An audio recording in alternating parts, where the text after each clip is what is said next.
تفسیر دیکھیں گے. آیت نمبر 122 ہے. یا بنی اسرائیل اذکروا نعمتی التی انعمت علیکم وانی فضلتکم علی العالمین. اے بنی اسرائیل، یاد کرو میری اس نعمت کو جو میں نے تمہیں عطا کی تھی، اور یقیناً میں نے تمہیں جہانوں پر فضیلت دی تھی. آپ کو یاد ہوگا ہم نے رکوع نمبر 5 میں بنی اسرائیل کو کیا گیا خطاب دیکھا تھا، پھر رکوع نمبر 6 میں بھی. اب یہ رکوع نمبر 15 ہے. رب العزت نے فرمایا یا بنی اسرائیل اذکروا، اے بنی اسرائیل یاد کرو. حضرت یعقوب علیہ السلام کے بیٹے حضرت یعقوب علیہ السلام کو اسرائیل کہا جاتا تھا، اللہ کا بندہ. بنی اسرائیل انہی کی اولاد تھے. ان کی اولاد میں کثیر انبیاء ہے. انبیاء کی اولاد ہونے کے ناطے وہ اپنے آپ کو بہت معزز سمجھتے تھے. رب العزت نے فرمایا اے بنی اسرائیل یاد کرو نعمتی التی انعمت علیکم، میری نعمت کو جو میں نے تمہیں عطا کی، یعنی شریعت کی نعمت کو، کہ میں نے آپ کو اپنا دین دیا، اپنی کتاب نازل کی. بنی اسرائیل سے نعمت یاد کرنے کا مطالبہ کیوں کیا گیا؟ اس لیے کہ وہ نعمت کا حق ادا کریں، اس لیے کہ نعمت کا حق ادا کرنے کے لیے وہ خود اللہ تعالیٰ کے احکامات پر عمل پیرا ہو جائیں، اس کے قانون کے مطابق فیصلے کریں، اس نعمت کو دوسروں تک پہنچائیں. وَأَنِّي فَضَّلْتُكُمْ عَلَى الْعَالَمِينَ، اور یقیناً میں نے تمہیں جہانوں پر فضیلت دی تھی، یعنی اپنے زمانے کے جہان پر فضیلت دی تھی. یہ بات یہاں تاکید کے لیے لائی گئی ہے تاکہ نبی صلی اللہ علیہ وسلم کی اتباع کا شوق پیدا ہو، جن کی بشارتیں اہل کتاب اپنی کتابوں میں پاتے ہیں. آیت نمبر 123 ہے وَاتَّقُوا يَوْمًا لَا تَجْزِي نَفْسٌ عَن نَفْسٍ شَيْئًا وَلَا يُقْبَلُ مِنْهَا عَدْلٌ وَلَا تَنْفَعُهَا شَفَاعَةٌ وَلَا هُمْ يُنصَرُونَ. اور ڈرو اس دن سے جس میں کوئی شخص کسی شخص کے کچھ بھی کام نہ آئے گا، اور نہ اس سے کوئی فدیہ قبول کیا جائے گا، اور نہ اس کو کوئی سفارش فائدہ دے گی، اور نہ وہ مدد دیے جائیں گے. بنی اسرائیل کو ایک بار پھر قیامت کے دن سے ڈرایا گیا ہے. وَاتَّقُوا يَوْمًا، اور ڈرو اس دن سے. اللہ تعالیٰ نے اہل کتاب کو قیامت کے دن کے عذاب سے ڈرایا ہے کیونکہ انہوں نے تورات میں تحریف کی اور محمد صلی اللہ علیہ وسلم کی تکذیب کی، انہیں جھٹلایا. لا تجزی نفس عن نفس شیئا، جس میں کوئی شخص کسی شخص کے کچھ بھی کام نہ آئے گا. اللہ تعالیٰ نے بنی اسرائیل کو قیامت کے دن سے ڈرایا ہے کیونکہ قیامت کے دن کوئی کسی کے کام نہ آ پائے گا، صرف اعمال کام آئیں گے. وَلَا يُقْبَلُ مِنْهَا عَدْلٌ وَلَا تَنْفَعُهَا شَفَاعَةٌ، نہ اس سے کوئی فدیہ قبول کیا جائے گا، نہ اس کو کوئی سفارش فائدہ دے گی، یعنی بدلے میں کچھ نہیں لیا جائے گا، اور کسی کے لیے کوئی سفارش نہیں کر سکے گا. سفارش کرنے والا اللہ کے اذن کے بغیر سفارش نہیں کر سکتا، تو سفارش نہیں ہوگی ان لوگوں کے حق میں جنہوں نے نافرمانی کی ہوگی. ایسے لوگوں کے حق میں سفارش قبول نہیں کی جائے گی. وَلَا هُمْ يُنصَرُونَ، اور نہ وہ مدد دیے جائیں گے، یعنی ان سے عذاب ہٹایا نہیں جائے گا. بنی اسرائیل کو اپنی نعمت یاد دلانے کے بعد عقیدہ آخرت کو واضح کیا گیا ہے. اس میں بڑی حکمت ہے. بات یہ کہ انسان آخرت کی جواب دہی کے احساس سے ہی فرائض ادا کرتا. اکاؤنٹیبلٹی انسان کو سیدھا کر دیتی ہے نا. جواب دہی کا احساس انسانوں کے عمل کی کوالٹی کو بھی بہتر بناتا. ایکسیلنس اچیو کرنا جواب دہی کے احساس سے ہی ممکن ہوتا. بنی اسرائیل کو اپنے فرائض ادا کرنے کی طرف توجہ دلائی گئی ہے. آج مسلمانوں کے عقیدہ آخرت میں بھی بہت مسائل پائے جاتے ہیں. وہی خرابیاں جو بنی اسرائیل کے اندر تھیں، کوئی ہمارے بدلے میں کام آ جائے گا، فدیہ قبول کر لیا جائے گا. شفاعت کا غلط عقیدہ ہے، کہا جاتا ہے کوئی ہماری مدد کو پہنچ جائے گا. سوال یہ پیدا ہوتا ہے اگر کسی قوم کا عقیدہ آخرت خراب ہو تو اس کے انفرادی اور اجتماعی اعمال میں کس قسم کی تبدیلی آتی ہے؟ سرکشی آ جاتی ہے، غیر ذمہ داری آتی ہے، فرض ناشناسی، خواہش پرستی، دنیا کی محبت اور ساری برائیاں عود کراتی ہیں. عقیدہ آخرت کا درست ہونا کیسے بندے کو تیر کی طرح سیدھا رکھتا ہے. وَإِذِ ابْتَلَى إِبْرَاهِيمَ رَبُّهُ بِكَلِمَاتٍ فَأَتَمَّهُنَّ قَالَ إِنِّي جَاعِلُكَ لِلنَّاسِ إِمَامًا قَالَ وَمِنْ ذُرِّيَّتِي قَالَ لَا يَنَالُ عَهْدِ الظَّالِمِينَ. اور جب ابراہیم کو اس کے رب نے چند باتوں میں آزمایا تو اس نے ان سب کو پورا کر دیا. اللہ تعالیٰ نے فرمایا یقیناً میں تمہیں سب لوگوں کے لیے امام بنانے والا ہوں. ابراہیم نے کہا اور میری اولاد میں سے بھی. اللہ تعالیٰ نے فرمایا میرا عہد ظالموں کو نہیں پہنچتا. تاریخ بنی اسرائیل کے کئی واقعات اللہ تعالیٰ کے فضل و کرم سے ہم نے دیکھے جو رب العزت نے دکھائے ہیں. بنی اسرائیل کے واقعات بیان کرنے کے بعد تذکرہ ہے ابراہیم علیہ السلام کا. سوال یہ پیدا ہوتا ہے ابراہیم علیہ السلام کے تذکرے میں یہاں ان کے واقعے کو بیان کرنے میں کیا حکمت ہے؟ وزڈم اللہ تعالیٰ کی بہت بڑی عطا ہے اور وزڈم قرآن سے سیکھیے. نبی صلی اللہ علیہ وسلم کی دعاؤں میں سے ایک دعا ہے اللہم علمہ الحکمہ، کہ اللہ اسے حکمت نصیب کر دے. تو حکمت دیکھیں گے ہم. بات یہ کہ بنی اسرائیل کے جد امجد سیدنا ابراہیم علیہ السلام تھے.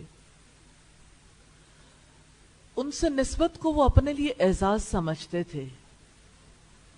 اللہ تعالیٰ نے ان کی سرکشیوں کے بعد نسبت یاد دلائی ہے تاکہ وہ اپنے رویے پر نظر ثانی کریں اور اپنے رب کی طرف لوٹیں. آپ سب جانتے ہیں کہ تاریخ کے ادوار میں لوگ اپنے آبا کے ساتھ نسبت پر فخر کا اظہار کرتے رہے اور بنی اسرائیل کو یہ فخر بے حد زیادہ تھا کیونکہ ان کی وجہ سے وہ اپنے آپ کو معزز قرار دیتے تھے اور لوگوں سے اکرام چاہتے تھے کہ لوگ ہماری تکریم کریں کیونکہ ہم نبیوں کی اولاد ہیں. اور ابراہیم علیہ السلام کی نسبت پر وہ فخر کرتے تھے. اسی لیے اللہ رب العزت نے وہ نسبت یاد دلائی ہے کہ دیکھو تمہارے جد امجد نے کیا کیا تھا، دیکھو کیسے اللہ کے گھر کی تعمیر ہوئی تھی. آج اسی کی دعا کے مطابق جب وہ نبی آ گیا تو تمہارے جد امجد نے ہی تو اس کے لیے دعا کی تھی. اب جب وہ نبی آ گیا تو تم اس کے مخالف بن بیٹھے ہو. رب العزت نے فرمایا وَإِذِ ابْتَلَى إِبْرَاهِيمَ رَبُّهُ بِكَلِمَاتٍ فَأَتَمَّهُنَّ. اور جب ابراہیم کو اس کے رب نے چند باتوں میں آزمایا تو اس نے ان سب کو پورا کر دیا. کیا آپ جانتے ہیں کہ دنیا میں سب سے زیادہ آزمائشیں انبیاء پر آئیں اور انبیاء میں سے ابراہیم علیہ السلام کو بہت بڑی بڑی آزمائشیں فیس کرنی پڑیں. ابراہیم علیہ السلام کو اللہ تعالیٰ نے جس آزمائش میں ڈالا ہر امتحان میں پورے اترے. آپ ان کے پیچھے پیچھے ہر آزمائش میں پورے اتریں گے انشاءاللہ.